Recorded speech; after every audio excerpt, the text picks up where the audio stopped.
I seen these guys just about a year and a half ago, and I was really impressed. If you ever get three-part harmony singing really good and clear and on key, I think it's great, and it's really great when you hear some younger folks being able to do it.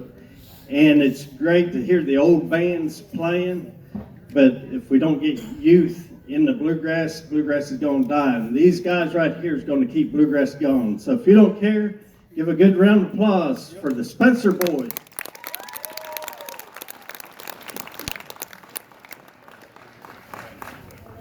Hey, we're gonna dedicate this first song to a guy named Sticks. So this is for you, Sticks. Thank you.